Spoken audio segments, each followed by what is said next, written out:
सर्वेभ्यो नमो नमः। आज फिर जयपाल शास्त्री संस्कृत चैनल में आप सभी विद्वानों का हार्दिक अभिनंदन है, स्वागत है। आप हमारे इस चैनल को लाइक, शेयर और सब्सक्राइब जरूर करें, और जिससे आपको और अन्य नवीनतम बनने वाली वीडियो उपलब्ध हो सकें। ये जो वीडियो हम बना रहे हैं ये आपके अचटेट और नेट दोनों में बहुत ही लाभकारी सिद्ध होंगी। तो मेरा ये मानना है कि आप इन सभी वीडियो को ध्यान से प्रारंभ से लेकर के अंत तक देखें तो आपको बहुत अच्छा लाभ मिलेगा। तो मैं आज फिर जयपाल शास्त्री संस्कृत चैनल में आप सभी का अभिनंदन करता हूं, और आज का विषय है एग्ज़ाम 2022 संस्कृत लेवल 3। तो जो 2022 का पीजीटी संस्कृत का पेपर हुआ था उसकी पुनरावृत्ति हम करने जा रहे हैं।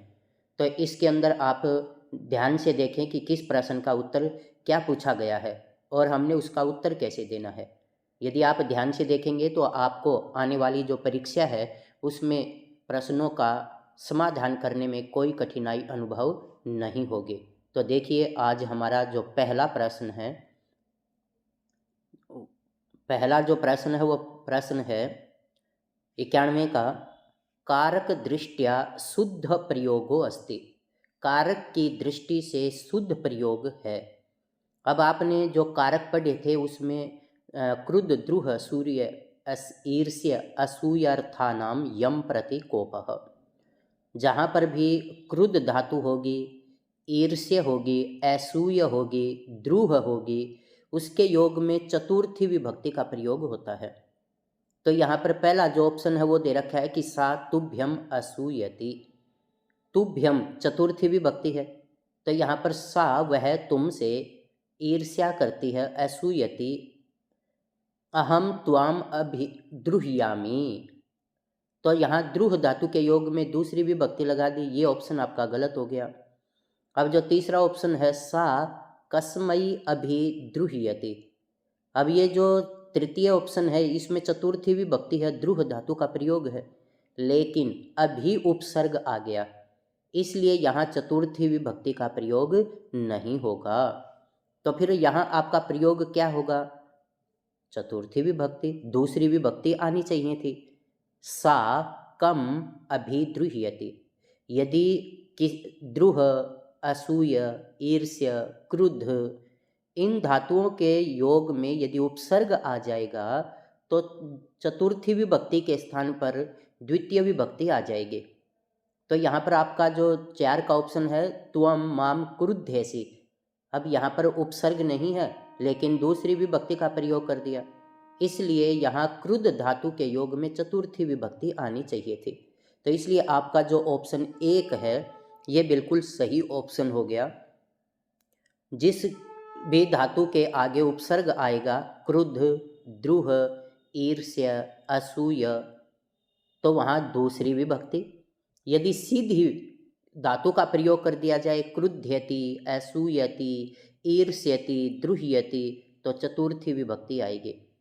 यदि उपसर्ग आएगा संक्रुध्यति, अभिक्रुध्यति, अभिद्रुह्यति, तो दूसरी विभक्ति आएगी, इसका ध्यान रखेंगे। और ये प्रश्न आपके अचटेट में काफ़ी बार पूछा जाता है, या तो उपसर्ग लगा करके क्रुद्ध धातु का प्रयोग कर देता है या बिना उपसर्ग के। तो एक ये प्रश्न इस टाइप का आपका अचटेट में ज़रूर से ज़रूर पूछा जाता है। आप इसके ऊपर पूरा ध्यान दें जिससे कि आने वाली परीक्षा में आपका कोई भी प्रश्न गलत ना हो पाए। 92 का प्रश्न देखिए, छंदसु विकल्पेन गुरुः भवति। अब आपने ये देखा कि भाई विकल्प से वहाँ पर छंद का कौन सा अक्षर दीर्घ होता है? सानुस्वार है, वो तो अपने आप होता है, वो तो नित्य होता है। पदांतगः अर्थात जो पद के अंत में होता है वहाँ पर यदि आपका ह्रस्व होगा तो वो दीर्घ मान लिया जाता है। जैसे आपका जो इंद्र वज्रा या उपेंद्र वज्रा का यदि हम श्लोक देखें, त्वमेव माता च पिता त्वमेव, त्वमेव बंधुश्च सखा त्वमेव, जो त्वमेव अंत में जो वह है वो ह्रस्व है, लेकिन हमें क्या चाहिए? दीर्घ चाहिए। क्यों? क्योंकि इंद्र वज्रा का जो छंद होता है उसके प्रत्येक चरण में 11 मात्राएं होती हैं, और उसके प्रत्येक चरण में 2 तगण, 1 जगण और 2 गुरु होते हैं। तो वहाँ पर जो छंद है उसमें विकल्प से यदि हमें गुरु मानना पड़ेगा तो वो अंतिम जो पद होगा, अंतिम जो चरण है, चरण का मतलब वर्ण है, अक्षर है, उसी को दीर्घ मानेंगे। और बीच में, मध्य में कहीं पर भी ये नियम लागू नहीं होगा। केवल अंत में ह्रस्व वर्ण होगा तो वहाँ पर आपको यदि दीर्घ की जरूरत है तो आप उसको विकल्प से दीर्घ मान सकते हैं, लेकिन वो कहाँ पर, अंत में, पदांतगः। तो ये आपका हो जाएगा। संयोग पूर्वस्य वर्ण है, संयोग पूर्ण में तो अपने आप ही दीर्घ होता है। विसर्ग आ जाएंगे तो भी ह्रस्व होते हुए दीर्घ हो जाता है। तो इस तरह से आप ध्यान देंगे कि जहाँ पर भी पद के अंत में आपको दीर्घ की जरूरत है और वो ह्रस्व है तो आप उसे विकल्प से दीर्घ मान लेंगे। 93 का जो प्रश्न है वो देखिए, षोडश द्विकर्मक धातु सु न गण्यते। आपने 16 द्विकर्मक धातुएं बिल्कुल कंठस्थ याद कर लेनी है।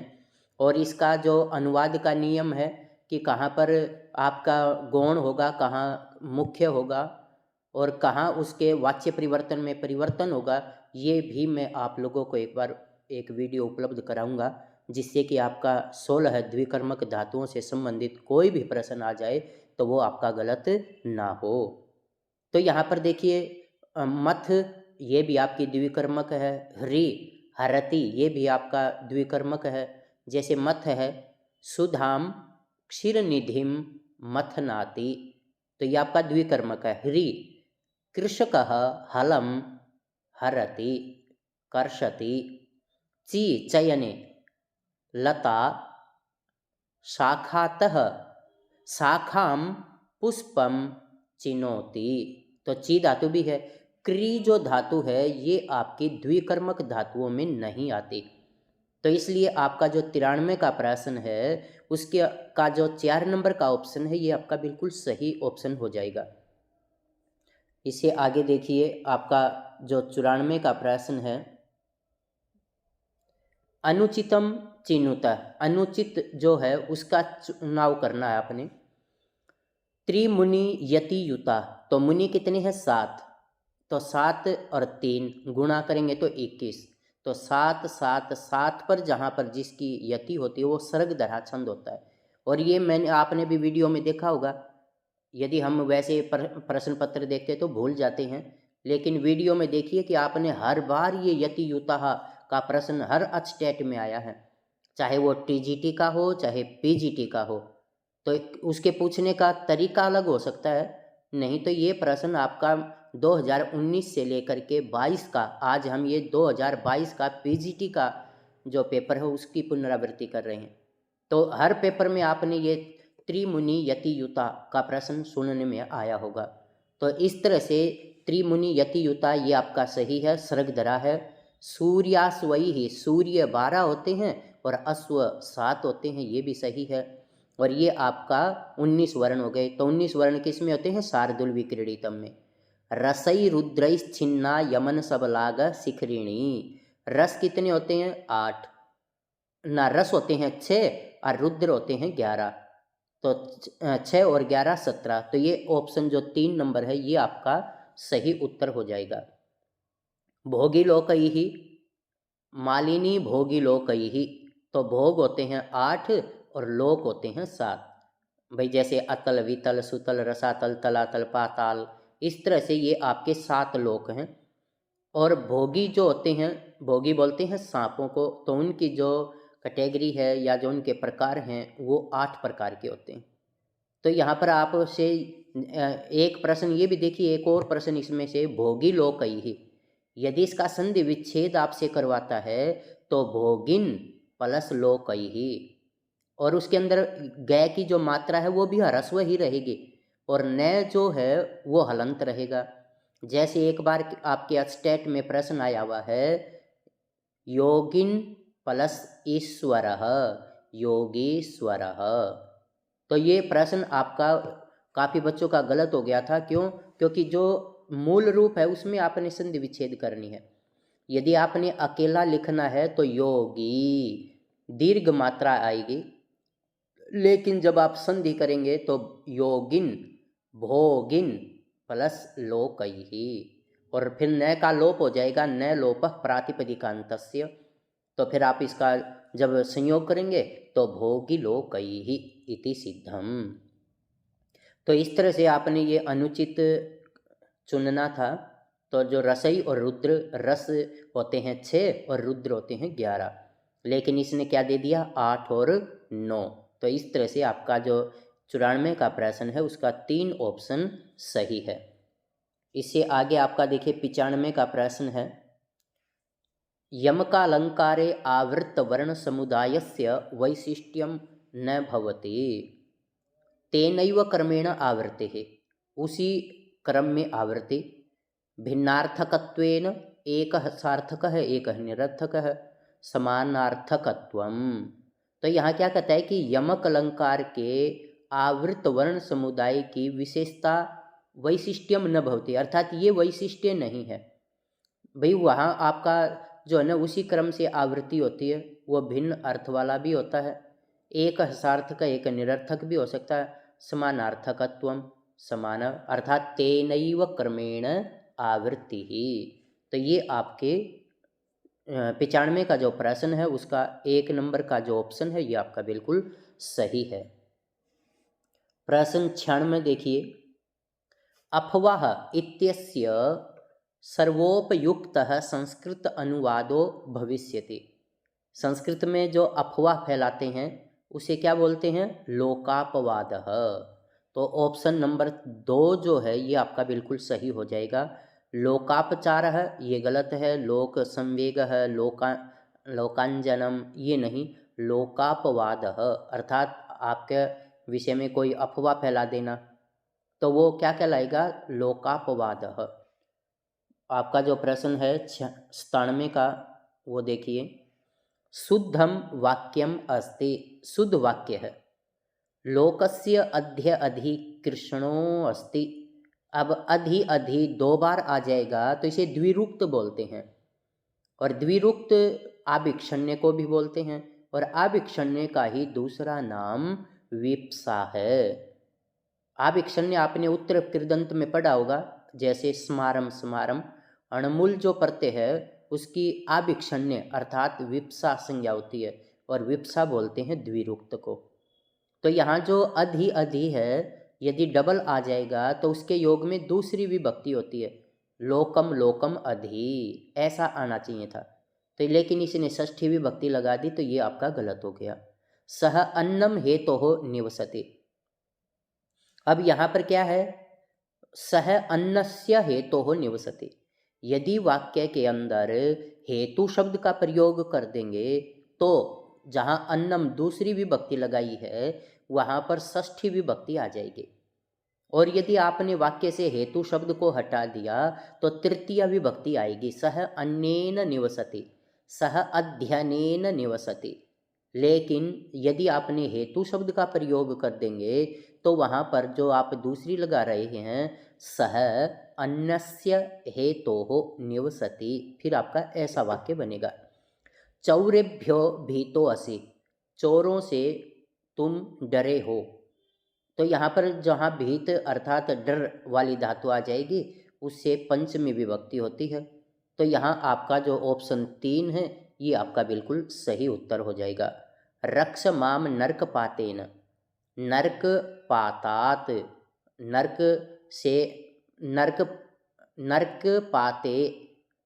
तो यहाँ पर आपकी जो रक्ष और माम, तो रक्ष नर्क पातात, तो जहाँ रक्ष है, भी है, त्रा है, इनके योग में पंचमी विभक्ति होती है। तो इसलिए यहाँ पर ये जो नर्क पातेन है ये गलत हो जाएगा। तो आपका ऑप्शन जो 3 है 97 के प्रश्न का ऑप्शन 3 ये बिल्कुल सही ऑप्शन है। 98 का जो प्रश्न है वो प्रश्न देखिए, यस्मिन् छंदसि वर्णद्वयम् न्यूनम भवति, वो आपका कौन सा छंद होगा। तो ये आपका वैदिक छंद है, तो वो आपका जो निश्चित होता है वो छंद हो जाएगा। 99 का प्रश्न देखिए, स्त्रीणाम् अद्य प्रवचनं प्रणयवचनं विभ्रमो हि प्रियेषु उक्तिरियं कस्य काव्यस्य अस्ति। अब ये आपने मेघदूत पढ़ते समय पढ़ी होगी कि जो स्त्रियों का आदि प्रणय वचन है वो ही अपने प्रियतम के प्रति प्रेम प्रदर्शन का एक साधन है। तो ये आपकी जो है मेघदूत की सूक्ति है। तो प्रश्न 199 का है उसका ऑप्शन 3 बिल्कुल सही है। एक बार आप जो हमने सूक्तियों की वीडियो बनाकर डाल रखी हैं वो ज़रूर सुन लें। यदि आपने वो वीडियो 2-3 बार सुन ली तो आपका कोई भी प्रश्न गलत नहीं होगा। और जो ये 60 नंबर की संस्कृत स्टेट में पूछी जाती है तो आपके 60 में से 60 नंबर आ जाएंगे और आप निश्चित रूप से उत्तीर्ण होंगे, ऐसा मेरा पूर्ण विश्वास है। लेकिन आप एक बार उन वीडियो को ज़रूर ध्यान से सुन लें। ये सारी की सारी सूक्तियाँ अब तक मैंने जितनी भी करवाई हैं उन सारी की सारी सूक्तियों की वीडियो मैंने बनाकर डाल रखी है। तो इसलिए कृपया एक बार उन वीडियो को ज़रूर सुन लें। तो जो आपका 99 का प्रश्न है उसका 3 नंबर ऑप्शन बिल्कुल सही है। अब ऑप्शन देखिए 100, चतुर्षु पादेषु आहत्य वर्णानां संख्यानुसारम उचितम मेलयत। जो मालिनी छंद होता है उसके एक चरण में 15 मात्राएं होती हैं, तो 4 चरण में कितनी हो गई 60। तो 60 कहाँ है देखिए दीर्घ ई, तो कै का दीर्घ ई, तो दीर्घ ई कहाँ है इसमें देखिए 1 नंबर में भी है और 4 नंबर में भी है। यहाँ देखिए 1 नंबर में भी है और 4 नंबर में भी है।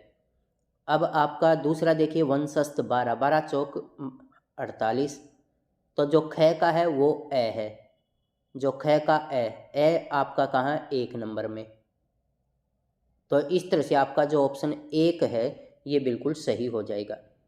तो इसको आप कैसे करें कि मिलान करें कि भाई कै का क्या उत्तर हो सकता है, तो 1 नंबर है, 2 नंबर है, 3 नंबर है, वो आपका स्वर उसमें वो जो संख्या मिल रही है या नहीं मिल रही है वो ध्यान से करें। तो इस तरह से आपका जो मालिनी छंद है उसमें 15, तो 15 चौका 60, वंशस्थ में 12, 12 चौक 48, वसंत तिल का 14 चौका 68, और शिखरिणी में 14 चौका 56, और शिखरिणी में 17 और 17 चौका 68। तो इस तरह से आपके ये जो 100 का प्रश्न है उसका 1 नंबर ऑप्शन बिल्कुल सही ऑप्शन है। 101 का प्रश्न देखिए, कत प्रत्यंतः शब्दों नास्ति। कत प्रत्यंत का जो शब्द है वो नहीं है। कीरणः ये तो क्री प्लस कत प्रत्यय करेंगे, और कत ये निष्ठा है, निष्ठा को तय है, तय को न हो जाएगा, न को न हो जाएगा। पक्वा ये आपके स्टेट में काफ़ी बार प्रश्न आया है, जैसे पक्वह में कौन सा प्रत्यय है, तो इसमें कत प्रत्यय है। और पच धातु से कत प्रत्यय करने वाला सूत्र है, सूत्र जो है वो कत जब प्रत्यय कर देगा निष्ठा में तो कत के तय को वह करने वाला सूत्र है पचो वह। आप ध्यान रखें, पचो वह तो पक्वह बन जाएगा, तो पक्वह में भी कत प्रत्यय है। एक प्रश्न आता है क्षामह, तो वहाँ क्या होता है क्षायो मह, तो क्षामह में भी कत प्रत्यय है। छिन्न है, भिन्न है, इनमें भी कत प्रत्यय है। अब ये ऊढ़, ये ऊह शब्द से है, तो यहाँ पर आपका जो कत प्रत्यय है। और 4 नंबर देखिए स्थाता, तो जो स्था धातु है उसे स्त्री पर त्रिच प्रत्यय करेंगे तो स्थाता, कर्तृ धातु से त्रिच प्रत्यय करेंगे तो कर्ता। तो इस तरह से आपका कहाँ नहीं है 4 नंबर जो ऑप्शन है स्थाता, इसमें कत प्रत्यय नहीं है। अब आपका प्रश्न है 102, षष्ठी विधायकम सूत्रम नास्ति। षष्ठी विधायक सूत्र नहीं है। सर्वनामनस तृतीया ये आपका षष्ठी, पंचमी और द्वितीय विभक्ति करने वाला सूत्र है। तो ये आपके एक बार पहले स्टेट में भी आ चुका है, शायद 2024 या जो 23 था उसमें ये प्रश्न आया हुआ था। तो सर्वनामनस तृतीया ये षष्ठी विभक्ति करता है। अधिगर्थ्यस्थाम कर्मणि ये भी जो है षष्ठी करता है। कृत्यानाम कर्तृवा ये भी षष्ठी करता है। कृत्यानाम कर्तृवा का आपने उदाहरण देखा था कि हरि ही सेव्यः, मया हरि ही सेव्यः, तो वहाँ आप प्रयोग कर सकते हैं कि मम हरि ही सेव्यः। तो इस तरह से यस्य च भावेन भाव लक्षणम, ये आपका षष्ठी विभक्ति नहीं करता, बल्कि ये आपकी करता है सप्तमी विभक्ति। यह गोसु दुह्य मानासु गतः। तो इस तरह से 102 का जो प्रश्न है उसका ऑप्शन 4 बिल्कुल सही ऑप्शन है। 103 का जो प्रश्न है वो प्रश्न देखिए, किरातार्जुनीये महाकाव्ये कतमे सर्गे शिवार्जुनयोः युद्धस्य चित्रकाव्येन वर्णनम कृतम। तो ये आपका जो चतुर्दश सर्ग है इसमें ये ऑप्शन आ जाएगा। 104 का जो प्रश्न है वो देखिए, इदम एति शब्दस्य शुद्धम स्त्रीलिंग रूपम अस्ति। इमौ ये आपका पुल्लिंग है, इमम ये आपका ये पुल्लिंग का दूसरी विभक्ति एक वचन है, आसु ये शब्द नहीं है, आसु ये आपका ऑप्शन सही हो जाएगा। तो 104 का जो ऑप्शन 4 है ये बिल्कुल सही है। 105 का जो प्रश्न है वो देखिए, कश्यपः पश्यको भवति यत् सर्वं पश्यति इति सूक्ष्म्यात् वचनम इदम अस्ति। ये आपका तैत्तिरीयोपनिषद से लिया गया है। तो आपका जो ऑप्शन 2 है 105 का वो बिल्कुल सही ऑप्शन है। 106 का प्रश्न देखिए, समुचिता विभक्ति ही अस्ति नद्याम नद्योः नदीनाम। अब ये जो नद्याम है ये तो आपका दे दिया सप्तमी विभक्ति और नदी नाम ये दे दिया षष्ठी, तो ये आपका समुचित विभक्ति नहीं है। मात्रम मातरौ मात्रीन, अब जो ये मात्रीन शब्द दिया है ये आपका स्त्रीलिंग शब्द है, लेकिन मात्रीन शब्द तो आपका बनेगा नहीं, क्योंकि यहाँ बनता है मातृ ही। क्यों बनता है? क्योंकि जहाँ पर भी शश प्रत्यय आएगा और सस के से को न हो जाएगा, तस्मात् छसो न पुंसी सूत्र से, तो वो केवल पुंसी पुल्लिंग में ही होगा, स्त्रीलिंग में नहीं होगा। तो यहाँ इसने मात्रीन पितरीन बन जाएगा, लेकिन मात्रीन नहीं बनेगा, ये बनेगा मातृ ही। तो इसलिए ये ऑप्शन भी आपका गलत हो गया। धेन्वई धेनुर्भ्याम धेनुर्भ्यः, ये धेनुर रह तो होता ही नहीं है, धेनु भ्याम धेनुभ्यः ऐसा होता है। लक्ष्मी ही लक्ष्म्यौ लक्ष्म्यः, तो ये जो ऑप्शन 4 है ये आपका बिल्कुल सही ऑप्शन है। लक्ष्मी शब्द के विसर्ग आएंगे प्रथमा विभक्ति एक वचन में, और ये स्टेट में भी काफ़ी बार पूछा गया और नेट में भी आया हुआ था कि इनमें से शुद्ध रूप बताइए। तो लक्ष्मी जो शब्द है इसके विसर्ग आएंगे, लेकिन देवी नदी इनमें कोई विसर्ग नहीं होंगे। क्यों? क्योंकि वे स्त्री प्रत्यय जो ङी पंगी संगीन उनके होते हैं, लेकिन लक्ष्मी शब्द में लक्षेर मुठ च, लक्ष्य धातु से मुठ का आगम होता है और ई प्रत्यय होता है, इसलिए लक्ष्मी के विसर्ग मिलेंगे।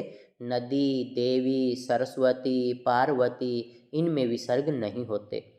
तो ये आपका जो 106 का प्रश्न है इसका ऑप्शन 4 बिल्कुल सही है। 107 का जो प्रश्न है वो देखिए, शाश्वती इति पुस्तके सौवर्ण शक्तिका पाठः मृच्छकटिकस्य कस्मात् अंकात् उद्धृतः। तो ये जो प्रश्न है इस प्रश्न का जो उत्तर है वो उत्तर आपका बनेगा पंचम अंकात, ये जो 5वां अंक है उससे ली गई है। 108 का प्रश्न देखिए, अशुद्ध प्रत्यय प्रयोगो अस्ति, अशुद्ध प्रत्यय का प्रयोग किया गया है। नेतव्यम दृष्टव्यम, दृष्टव्यम नहीं बनता, ये द्रष्टव्यम बनता है, तो ये आपका गलत हो गया। ये जो द्रष्टव्यम है ये द्रष्टव्यम कैसे बनेगा? ये द्रष्टव्यम ऐसे बनेगा कि दृश्य धातु से तव्यत प्रत्यय कर देंगे और दृश्य धातु से अम प्रत्यय का आगम हो जाएगा। सृजी दृशोर झल्यमय कीति, दृश्य दृश्य प्लस अम, अब ई कोई अणसी लग जाएगा तो दृश्य रै आ गया, रै नीचे चला जाएगा, तो ये बन जाएगा दृश्य और तव्यम, वो व्रश्च भ्रश्च सृज मृज यज राज बसांस सह, इससे स को श हो जाएगा और शत्रु होने के बाद स्टूनाष्टु से तय को ट हो जाएगा। तो फिर आपका रूप बन जाएगा द्रष्टव्यम। नंतव्यम और गंतव्यम ये आपके बिल्कुल शुद्ध रूप हैं। तो इसलिए अशुद्ध रूप क्या हो गया? दृष्टव्यम। दृष्टवान बन जाएगा, दृष्टवा बन जाएगा, दृष्टः बन जाएगा, लेकिन तव्यत प्रत्यय में द के नीचे र आएगा, री नहीं आएगी, तो द्रष्टव्यम। तो इस तरह से आप बड़े ध्यान से देखें, छोटी छोटी गलतियां देकर के ही उसने पूछा हुआ है। तो ये आप ध्यान से करेंगे तो आपके सारे के सारे प्रश्न बिल्कुल सही हो जाएंगे। 109 का प्रश्न है कि निर्वेद स्थायी भावो अस्ति शांतो अपि नवमो रसः इति सूक्ति अस्ति। तो ये जो मम्मट है इसने कहा था कि शांतो अपि नवमो रसः, लेकिन जो विश्वनाथ जी हैं ये वात्सल्य जो रस है उसको भी मानते हैं। यदि आपके पेपर में आ जाए कि वात्सल्य रस के मानने वाले कवि कौन हैं, तो वे हैं विश्वनाथ। और शांतो अपि नवमो रसः, ये मम्मट ने कहा था कि भाई शांत जो है ये नौवां रस है, और इसका स्थायी भाव क्या है? निर्वेद। 110 का प्रश्न देखिए। ये प्रश्न आपका 2-3 बार आ चुका है स्टेट में, आपने पिछली वीडियो में भी देखा होगा और उससे पिछली वीडियो में भी देखा था कि भवतः भवति ही एति भवत शब्दस्य रूपद्वयस्य क्रमशः विभक्ति वचनम चिनुत। तो ये तो आपको पता ही है, दूसरी विभक्ति भवान शब्द की द्वितीय विभक्ति बहुवचन और भवती शब्द का द्वितीय विभक्ति बहुवचन। तो आपका जो ऑप्शन 2 है ये बिल्कुल सही ऑप्शन हो जाएगा। ये प्रश्न 2-3 बार स्टेट में आ चुका है, तो आप ध्यान से देखें कि किस तरह से पूछा है, थोड़ा सा बस घुमा करके दे देता है। अब प्रश्न नंबर 111, क्री धातोः लंग लकारे शुद्धम आत्मनेपदम अस्ति। तो आपने इसमें आत्मनेपद का शुद्ध रूप बताना है। अकुर्वथम, अकुर्वन्त, अकुरुध्वे, ये रूप बनते ही नहीं, आपका बनेगा अकुर्वी। तो जो 111 का प्रश्न है उसका ऑप्शन 4 बिल्कुल सही ऑप्शन है। 112 का प्रश्न देखिए। समुचितः कर्मणि भावे वा प्रयोगो वर्तते। कर्मणि और भाव अर्थात जहाँ पर सार्वधातु के यक सूत्र से यक प्रत्यय हो जाएगा तभी आपका ये कर्मणि या भाव बनेगा, उससे पहले ये आपका कर्मणि और भाव नहीं बनेगा। तो शेते का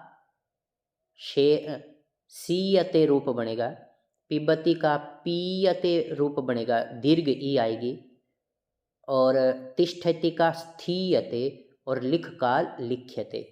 तो जो 112 का ऑप्शन है उसका आपका जो 3 नंबर का ऑप्शन है ये बिल्कुल सही ऑप्शन है।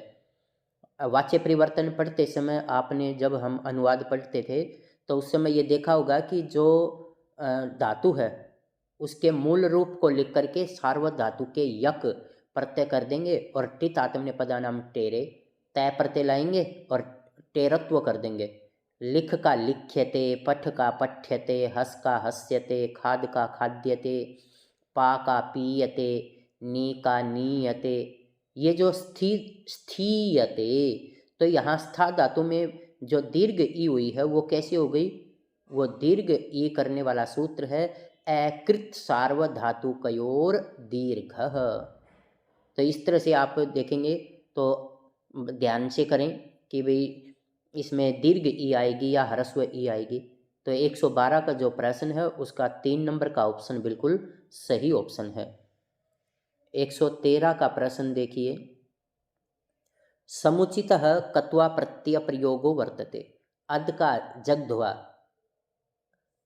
तो जो आपका समुचित प्रयोग है कत्वा का वो जगध्वा रूप बन जाएगा। अद धातु को जगद आदेश हो जाता है, अदो जगधिर लेपी कीती, अर्थात जहाँ पर भी लेप होगा या कत्वा प्रत्यय होगा तो अद धातु को जगद आदेश हो जाता है। दह का दग्ध्वा, मुह का मुढ़वा और वद का उदित्वा ऐसा बनता है। तो जो आपका सही समुचित रूप है वो है जग्ध्वा।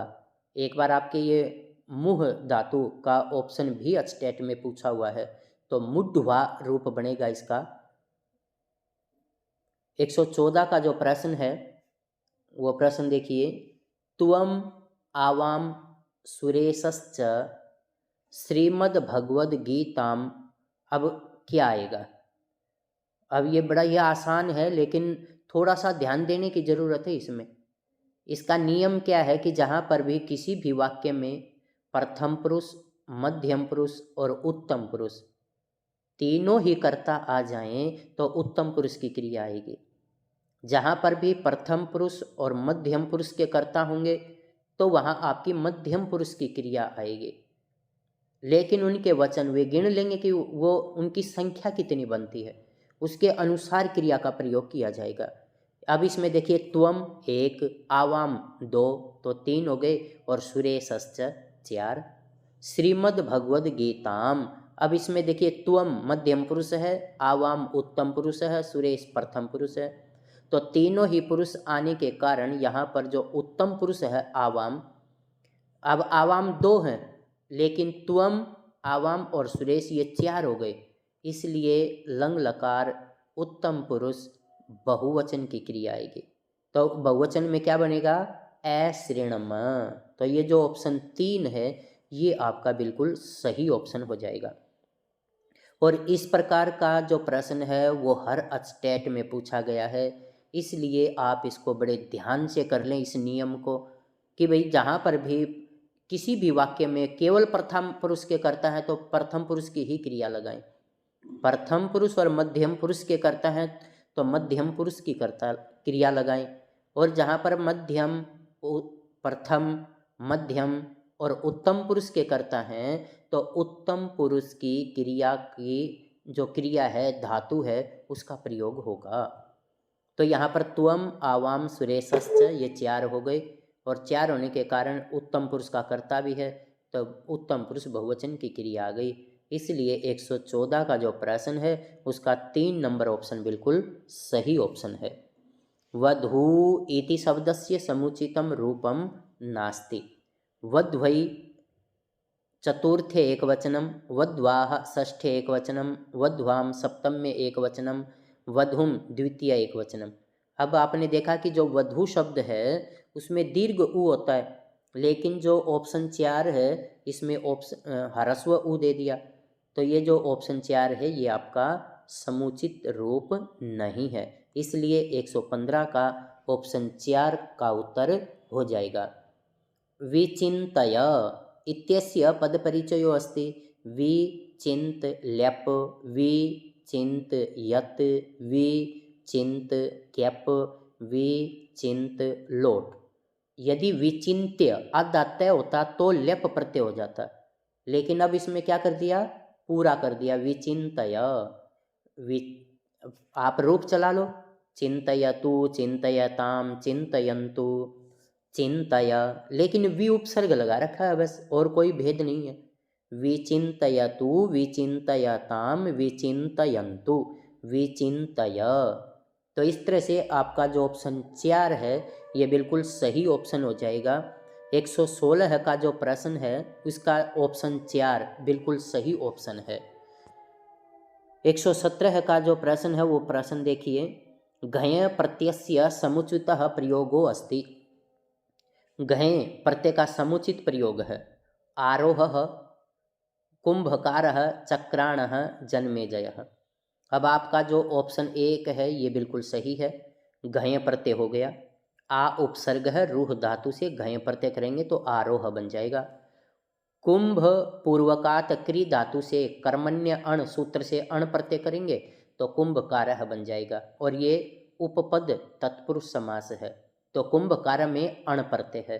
चक्राण है, इसमें कानच प्रत्यय का प्रयोग हुआ है, और कानच प्रत्यय का प्रयोग लिट लकार में होता है, और छंदसी लिट, और छंद में छंदसी का मतलब है वेद, अर्थात वेद में लिट लकार का प्रयोग ज़्यादा होता है, और लिट लकार के स्थान पर चक्राण है अर्थात कानच जो प्रत्यय है उसका प्रयोग किया जाता है।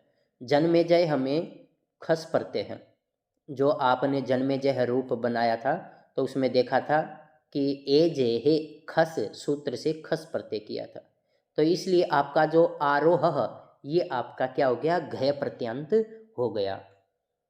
118 का जो प्रश्न है वो देखिए, 56 अक्षरैः विनिमयतस्य छंदसः नाम अस्ति, तो वो आपका आ जाएगा शकवरी।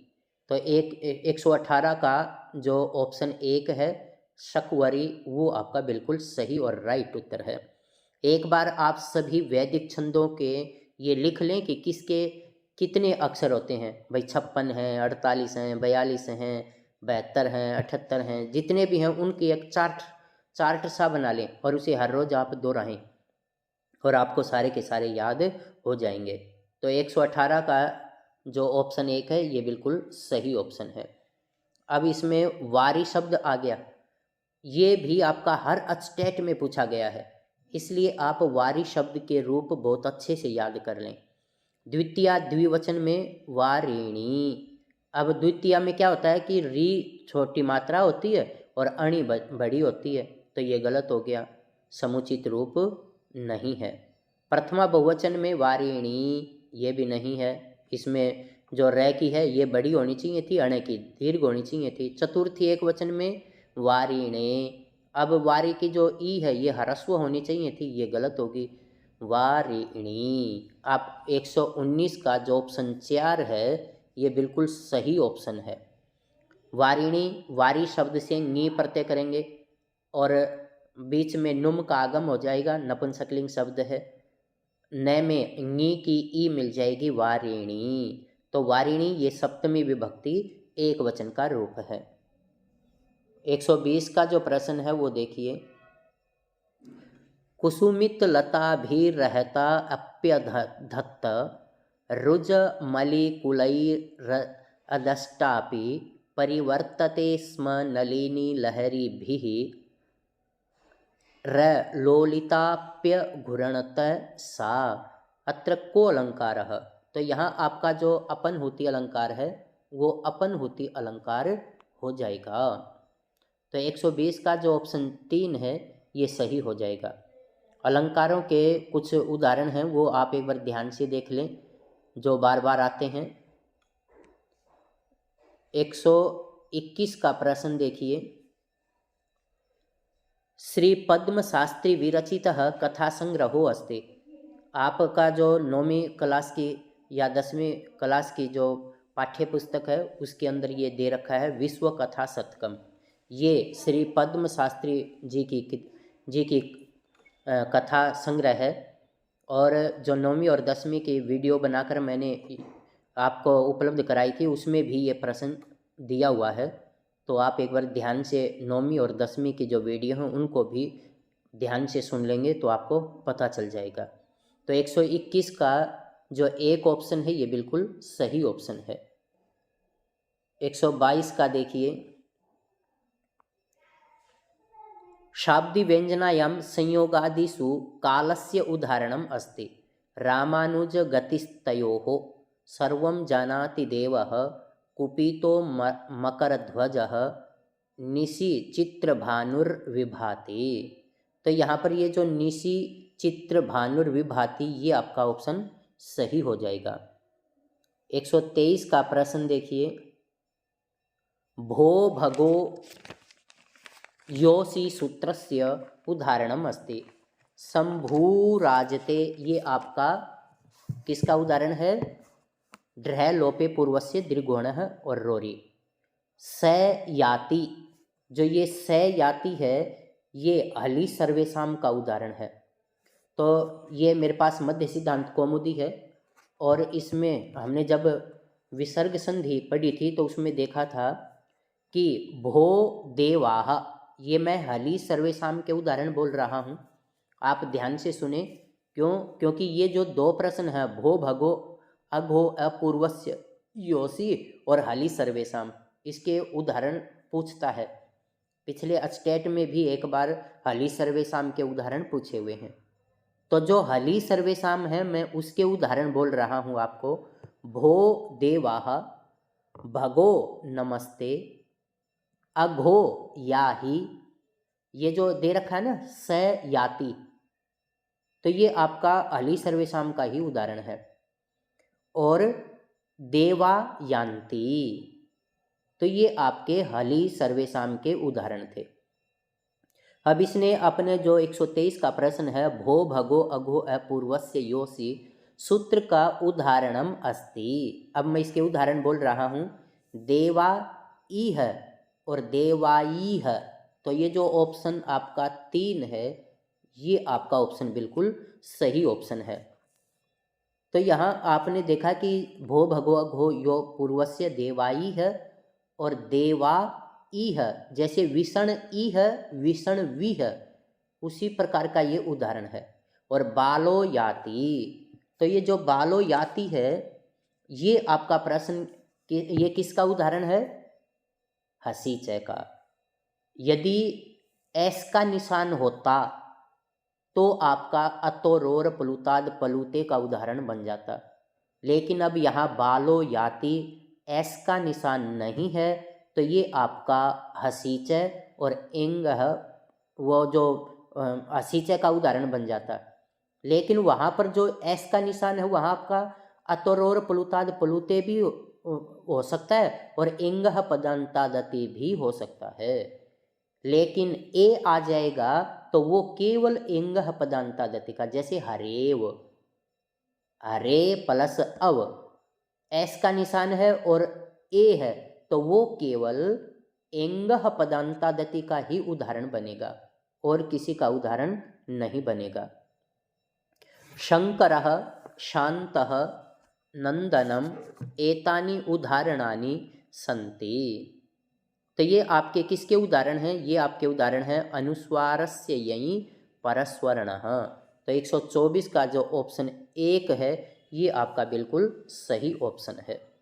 मनुस्वार है क्या करता है? ये पद के अंत में म को अनुस्वार करेगा, लेकिन यहाँ पर कोई ऐसी स्थिति नहीं है।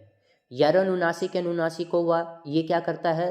ये आपके यर से परे अनुनासिक को अनुनासिक, जैसे एतन मुरारी ही, एतत् प्लस मुरारी ही, तो तय है और बाद में मुरारी का मैं अनुनासिक है, तो जो तय है इसको इसी वर्ग का पंचम अक्षर कर देगा।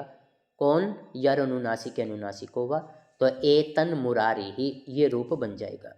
लेकिन पिछले एक स्टेट में उसने तन मात्रम और चिन्मयम ये रूप दे करके और पूछ लिया कि बताइए किसके उदाहरण हैं, तो ये आपके ऑप्शन में एक वार्तिक है प्रत्यय भाषायाम नित्यम, लेकिन यदि वो वार्तिक नहीं दे रखी तो आपको ऑप्शन में ये सूत्र जरूर मिलेगा यर अनुनासिक अनुनासिको वा, तो आप इस पर निशान लगा दें।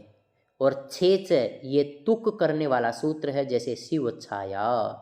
तो इस तरह से आपका जो 124 का प्रश्न है उसका एक ऑप्शन बिल्कुल सही है। 125 का प्रश्न है, देखिए पाणिपादम अस्य समुचितः समास विग्रहो अस्ति, ये प्रश्न भी आपका काफ़ी बार आया है। या तो इसका सूत्र पूछ लिया, या इसका समास का नाम पूछ लिया, या इसका विग्रह पूछ लिया, या फिर इसका विग्रह दे करके समस्त पद पूछ लिया। तो आप ये ध्यान दें कि ये पाणिपादम, पाणी माने हाथ और पाद माने पैर, तो 2 पैर और 2 हाथ, तो जो आपका 2 नंबर का ऑप्शन है ये बिल्कुल सही ऑप्शन हो जाएगा। पाणी पादम, पाणी च पादौ च, तो इस तरह से आपका जो ऑप्शन 2 है ये आपका बिल्कुल सही ऑप्शन है। गुण संदेह शुद्ध अशुद्ध प्रयोगो अस्ति, इसने ये अशुद्ध प्रयोग पूछा है। नवलकारः नवलकारः ये बिल्कुल सही है, नवोढ़ा ये भी सही है। गंगौघः आपने ये वृद्धि रेची सूत्र पढ़ते समय पढ़ा था कि गंगौघः, तो ये जो अशुद्ध प्रयोग है वो आपका 3 नंबर का जो ऑप्शन है गंगौघः ये बन जाएगा। ममलकारः ये सारे के सारे तवलकारः कृष्णर्धि वहाँ जो हमने सिद्ध किए थे ये रूप हैं, लेकिन गंगौघः दे दिया इसने, यहाँ आना क्या चाहिए था? गंगौघः। आपने जो संधि पढ़ी है उसी में से प्रश्न दे रखे हैं, बस थोड़ा सा सोचने की ज़रूरत है कि ये कैसे पूछा है। तो आपका जो गंगो घह ये आपका अशुद्ध प्रयोग हो जाएगा। आप ये जो प्रश्न किए जा रहे हैं इनको बड़े ध्यान से देखें, और मेरा पूर्ण विश्वास है कि आप जो मैंने वीडियो डाल रखी हैं, मैंने प्रयास किया है कि उनको आपको विस्तार से समझाया जाए और आप जो प्रश्न है उसको गलत ना करें। तो इस तरह से यहाँ जो गंगोघ है ये गलत हो गया। आपका 126 का जो प्रश्न है इसका 3 ऑप्शन बिल्कुल सही है। अब देखिए, सेमुसि इत्यस्मिन् सी सेः इत्यस्य कः समुचितो अर्थः? मोह। अब आपने वहाँ एक पिछली वीडियो में भी देखा था कि सेमुसि का अर्थ पूछ रखा था, तो बुद्धि अर्थ आएगा। अर्थात जो हमें मोह से जगाने वाली है उसका नाम शेमुसी है। तो शेमुसी किसे कहेंगे? बुद्धि। अर्थात बुद्धि ही हमें ज्ञान प्रदान करने का एक साधन है हमारा। तो वहाँ पर शेमुसी का अर्थ पूछा था तो बुद्धि, और यहाँ सीख से है, इसका जो समुचित अर्थ है वो आएगा मोह।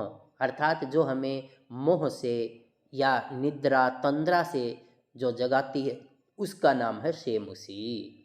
तो हमारी जो 9वीं और 10वीं की जो पुस्तक है उस पुस्तक का नाम क्या है? शेमुसी। तो इस तरह से आप दोनों प्रश्नों को ध्यान से देख ले। अब आगे, गुदड़ी का लाल इत्युक्ति निमित्तम संस्कृतानुवादो अस्ति। कटु कनकम ये नहीं है, कंद्र रत्नम नहीं है, कपाट मौक्तिकम ये नहीं है, कंथा माणिक्यम। आपने जो पुस्तक है हमारी जो 9वीं की या 10वीं की जो पुस्तक है शायद, ये उसके अंदर कंथा माणिक्यम गुदड़ी का लाल ये पाठ भी दे रखा है। तो इस तरह से आप इनको बड़े ध्यान से देखेंगे, पाठ को ही अच्छी प्रकार से देख लेना एक बार।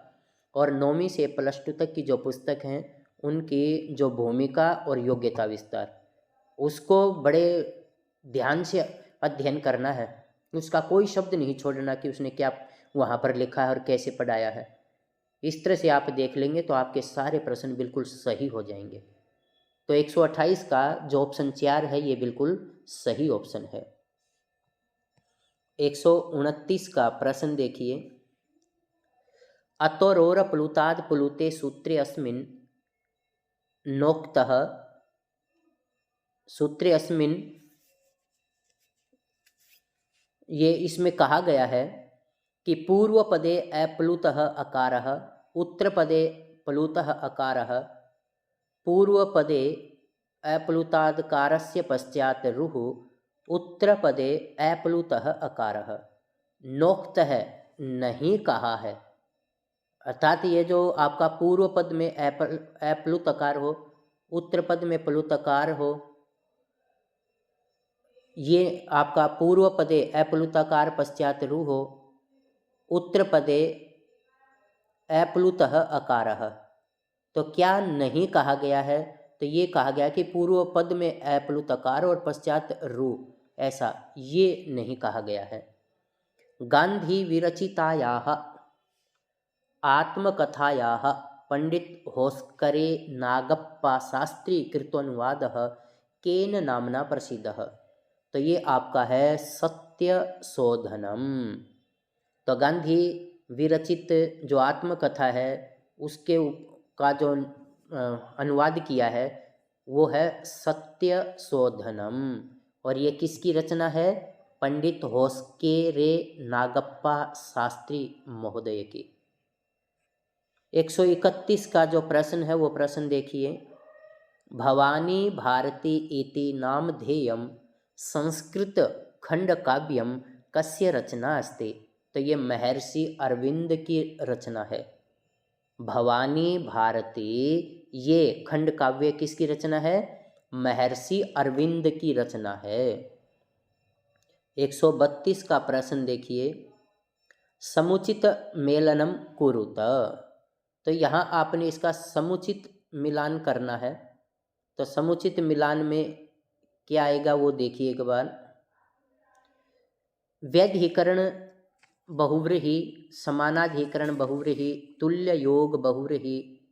तो यहाँ पर इसका जो आपका ये देखिए व्यधिकरण बहुव्रीहि, तो व्यधिकरण बहुव्रीहि का उदाहरण क्या है? शूलपाणि। वृकोदरः ये आपका किसका है?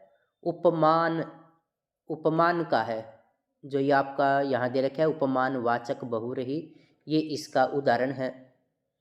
और जो पतित पर्ण है ये आपका है तुल्य योग बहुव्रीहि का। और जो सभार्य है ये किसका उदाहरण है? समानाधिकरण का। तो इस तरह से आपका जो ऑप्शन 2 है ये बिल्कुल सही ऑप्शन हो जाएगा। तो ये आप जो बहुव्रीहि है उसके जो 6 भेद हैं, इसके 6 भेद कौन से हैं? द्वितीया तत्पुरुष जो विभक्ति, द्वितीया, तृतीया, चतुर्थी, पंचमी, षष्ठी और सप्तमी।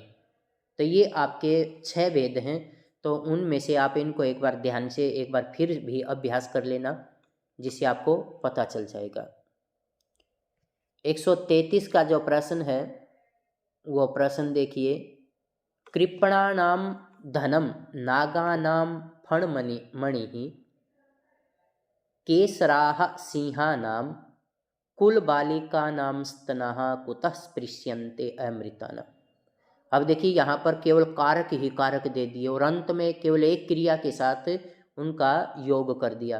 कृपणानाम धनम नागानाम फणमणिः सिंहा केसराः सिंहानां कुलबालिकानां स्तनाः कुतः स्पृश्यन्ते अमृतानाम्।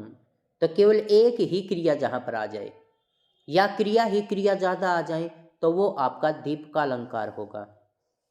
जहाँ पर कारक विभक्ति ही विभक्ति आ जाए या केवल क्रिया ही आ जाए, स्विद्यति, कुणति, विचलति, इस तरह से केवल क्रिया आ जाए या केवल कारक ही आ जाए तो वो आपका दीप का अलंकार होगा। तो यहाँ हमने जो एक वीडियो बना करके आपको उपलब्ध कराई थी, उन वीडियो में भी ये बिल्कुल स्पष्ट बता रखा है। और जो हमारे अचटेट में निश्चित है पाठ्यक्रम में अलंकार, उन सभी अलंकारों की वीडियो बना करके वहाँ डाल रखी। आप एक बार उन वीडियो को भी ध्यान से देख लें। 134 का जो प्रश्न है, कह कम शक्तो रक्षितुम मृत्यु काले रज्जुच्छेदे के घटम धारयन्ते एवं लोकस्तुल्य धर्मो वनानाम काले काले छिद्यते रुह्यते च। ये सूक्ति भी आपके परीक्षा में पूछी जा सकती है। काले काले छिद्यते रुह्यते च, ये किस ग्रंथ की सूक्ति है? तो ये आपके किस ग्रंथ की सूक्ति है? ये है आपकी स्वप्न वासोदत्तम। तो यहाँ ये जो सूक्ति है ये किसकी कही गई है? ये सूक्ति कही है कंचुकीय ने। तो यहाँ पर आपका जो प्रश्न है 134, इसका ऑप्शन ए बिल्कुल सही ऑप्शन हो जाएगा। 135 का जो प्रश्न है वो प्रश्न देखिए। शुद्धम वाक्यम अस्ति अग्नि पवित्रा अस्ति। अब जो अग्नि है ये आपका पुल्लिंग शब्द है, तो इसलिए पवित्रा नहीं आएगा, पवित्रः अस्ति। वेदाः प्रमाणानि, हमने हमेशा देखा है कि वेदाः प्रमाणम। आपः पवित्रम परमम। आपः, जो आप शब्द है ये हमेशा बहुवचन में चलता है और स्त्रीलिंग शब्द है, लेकिन पवित्रम और परमम ये नियतलिंगी हैं। अविवेकः परमापदाम पदम, तो यहाँ पदानी लिख दिया इसने, तो इसलिए आपका जो ऑप्शन 3 है ये बिल्कुल सही ऑप्शन है। आगे 136 का प्रश्न है, निनादय नवीनामये वाणी वीणाम इति भारती वसंत गीते है रचयिता कह। तो यहाँ ये जो गीत है इसके रचयिता कौन है? ये आपके जो 10वीं या 9वीं की पाठ्य पुस्तक है उसका पहला ही लेसन है, शायद 10वीं पुस्तक का है, और इसके रचयिता हैं पंडित जानकी वल्लभ शास्त्री जी। तो 136 का जो ऑप्शन 1 है ये बिल्कुल सही ऑप्शन है। वेद पाठे विकृतयः भवन्ति। तो वेद की जो विकृतियां हैं वो 8 मानी गई हैं। तो इस तरह से जो आपका निनादय वाला है इसका पंडित जानकी वल्लभ शास्त्री जी, और वेद की जो विकृतियां हैं वो 8 विकृतियां हैं, जटा, माला, शिखा, घन। लेकिन आप इनको क्रम से याद कर लें कि पहली कौन सी है, दूसरी कौन सी है, तीसरी कौन सी है और 8वीं कौन सी है। तो ये आपसे ये भी पूछा जा सकता है, जो नेट में आपसे एक बार प्रश्न पूछा हुआ है कि वेद की जो 8 विकृतियां हैं उनमें से तीसरी विकृति का नाम बताइए। तो इस तरह से आप इनको क्रम से जरूर याद कर लेना। 136 का प्रश्न देखिए, समुद्र संगमः इति दारासिकोह, जो समुद्र संगम है दारासिकोह कृत संस्कृतानुवाद कस्य फारसी ग्रंथस्य वर्तते। तो ये आपका मज्म उल बहरैन, ये जो है इसका है ये फारसी अनुवाद। तो यहाँ पर संस्कृत का अनुवाद है कस्य फारसी ग्रंथस्य है, तो ये जो मज्म उल बहरैन है इसका फारसी में ये लिखा हुआ है, और दारासिकोह ने इसका संस्कृत में अनुवाद किया है।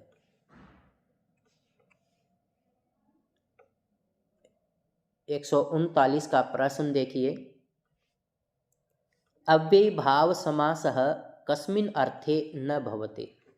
तो आपने अव्ययी भाव समास को पढ़ते समय देखा था कि उसका पहला ही सूत्र है अव्ययम विभक्ति समीप समृद्धि वैरिध्यर्था भावात्य पश्चाद्यनुपूर्व योग शाकल्यांत वचनेषु।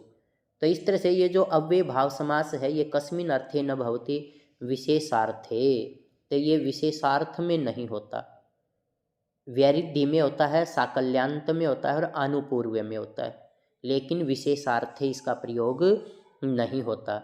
समानि वह आकूति ही समाना हृदयानि वह वेद वाक्य अत्र आकूति ही पदस्य को अर्थ। तो आकूति का अर्थ है संकल्प, अर्थात हम सब के जो संकल्प हैं, हृदय हैं, वे समान संकल्प वाले होवें। तो 140 का जो 2 ऑप्शन है ये आपका बिल्कुल सही ऑप्शन है।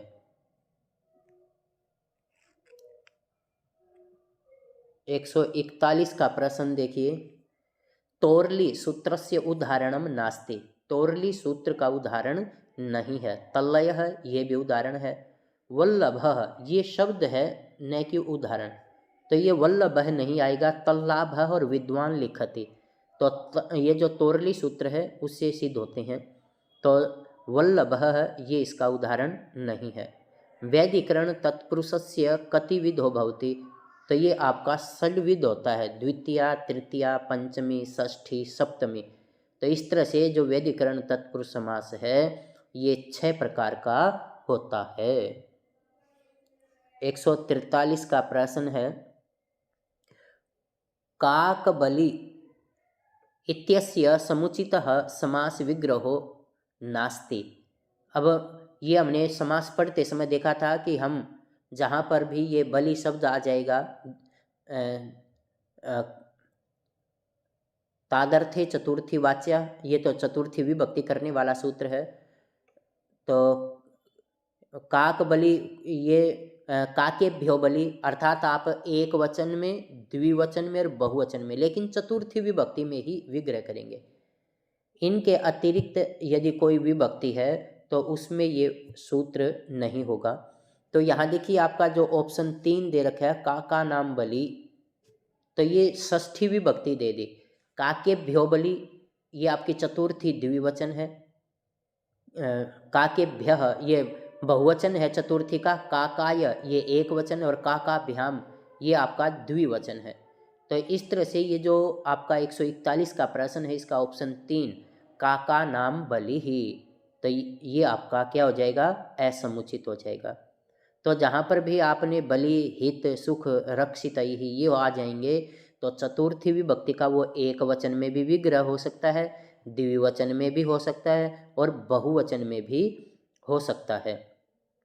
ब्रह्मसूत्रम, श्रीमद् भगवद गीता और उपनिषच्च एते सामूहिक रूपेण केन नामना प्रसिद्धाः।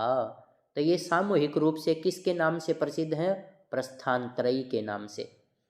तो अब आपसे अलग भी पूछा जा सकता है कि प्रस्थानत्रयी के अंतर्गत क्या आता है और क्या नहीं आता है। तो ऑप्शन में देख लेंगे, ब्रह्मसूत्र, श्रीमद् भगवद गीता और उपनिषद, ये आपके प्रस्थानत्रयी के अंतर्गत आते हैं। प्रश्न 145 का देखिए, राष्ट्रम वै अश्वः उक्तिरियम् अस्ति। राष्ट्र के विस्तार के लिए हमें अश्वमेध यज्ञ करना चाहिए। तो ये आपका जो शतपथ ब्राह्मण है उसका ये सूक्ति है। ये राष्ट्रम वै अश्वः शतपथ ब्राह्मण से ली गई है, अर्थात ये शतपथ ब्राह्मण की उक्ति है। 146 का प्रश्न है, तात्पर्य वृत्ति प्रसंगे वाच्य एवं वाक्यार्थः मतमिदम अस्ति। अब यहाँ देखिए इसमें क्या कहा कि पार्थ सारथि मिश्रस्य कुमारिल भट्टस्य और अन्विताभिधानवादीनाम और अभिहितान्ववादीनाम, ये जो ऑप्शन 3 है ये आपका सही ऑप्शन है। क्योंकि ये जो तात्पर्य वृत्ति है ये वाच्य एवं वाक्यार्थ है, ये मानने वाले प्रभाकर हैं। लेकिन ये जो कुमारिल भट्ट और अभिहितान्ववादी, कुमारिल भट्ट का ही जो सिद्धांत है वो अभिहितान्ववादी है और प्रभाकर हैं वो अन्विताभिधानवादी हैं।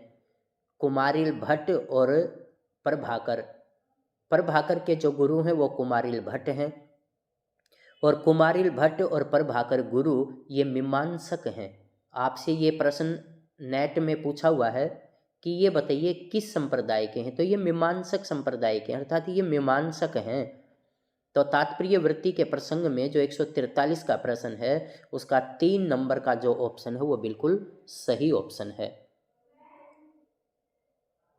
147 का प्रश्न देखिए, परेण अप्रस्य संभावना, संभावना जहाँ पर भी हो जाएगी वहीं पर आपका उत्प्रेक्षालंकार हो जाएगा। अर्थांतरन्यास क्या होता है? जहाँ पर सामान्य का विशेष से और विशेष का सामान्य से तुलना कर दी जाए वो आपका अर्थांतरन्यास होता है। जैसे गुणानामेव दौरात्म्यात् धुरी धुर्यो नियुज्यते असंजात किंस्कंधः सुखम स्वपीति गौरगलिः। और उत्प्रेक्षा जहाँ पर मन्ये, संके या संभावना कर दी जाए वहाँ उत्प्रेक्षालंकार हो जाएगा। अतिशोक्ति जहाँ पर किसी चीज़ को बड़ा चढ़ा करके बोला जाए। तो इस तरह से जो 147 का प्रश्न है उसका उत्तर आपका बन जाएगा ऑप्शन 2, तदेव गगनम शैव धरा इति कविता संग्रह से रचयिता कह। तो इसका जो संग्रह के रचयिता हैं वो हैं प्रोफेसर श्रीनिवास रथ। तो 148 का जो प्रश्न है ये जो 9वीं और 10वीं की जो वीडियो बनाई हुई हैं उनमें ये सारे प्रश्न बने हुए हैं। तो आप एक बार 9वीं और 10वीं +1 और +2 की भी मैं वीडियो बनाकर आप लोगों को उपलब्ध कराऊंगा। उससे पहले मैं सोच रहा था कि ये जो पीजीटी और टीजीटी के जितने भी क्वेश्चन पेपर थे पुराने उनकी वीडियो बनाकर आपको उपलब्ध करा दूं, जिससे आप एक बार इनको सुन लेंगे तो आपको एक आइडिया आ जाएगा कि हमने उत्तर कैसे देने हैं। तो अब मैं आपको +1 और +2 की जो वीडियो हैं वे भी उपलब्ध कराऊंगा। तो 148 का जो है तदेव गगनम शैव धरा इति कविता संग्रह से रचयिता कह, तो इसके रचयिता हैं प्रोफेसर श्रीनिवास रथ। तो 148 का जो ऑप्शन 2 है ये बिल्कुल सही ऑप्शन है। 149 और 150, मा गृधः अत्र रेखांकित पदे को अलंकारः। गृधः ये आपका लुंग लकार हो जाएगा। माँ कार से ही इस प्रकार के जो होते हैं वो आपके सारे के सारे लुंग लकार के होते हैं। ये ध्यान दें, माँ शब्द आ जाए गृधः कार से ही करो हो, इस टाइप के जो टाइप के जितने भी प्रश्न होंगे जो रूप होंगे वे सारे के सारे लुंग लकार के होंगे। 150 का है शुद्धम संधि पदम चिनुत मनः कामना मनः वांछा मनोकामना मनोप्रवृत्ति ही। तो आपका जो ऑप्शन 1 है मनः कामना, ये ऑप्शन आपका बिल्कुल सही ऑप्शन है। लेकिन सब जगह प्रसिद्ध क्या है? मनोकामना। तो इस तरह से आप ये मनः कामना आपका बिल्कुल सही और शुद्ध रूप है। तो ये आपका जो प्रश्न पत्र था 2022 का पीजीटी का लेवल 3 का, इसकी हमने पुनरावृत्ति की है। आप इन सभी को बड़े ध्यान से देख लें और ध्यान से इन प्रश्नों के उत्तर देंगे। बिना पढ़े किसी भी प्रश्न का उत्तर ना लिखें। आप एक बार ये देखें कि आपने प्रश्न क्या पढ़ा है और उसके ऑप्शन में क्या दे रखा है। ध्यान से यदि एक बार आपने पढ़ लिया और अच्छी प्रकार से समझ करके यदि आप उत्तर देंगे तो निश्चित रूप से आप सफल होंगे। इन्हीं शुभकामनाओं के साथ आप सभी का बहुत बहुत धन्यवाद।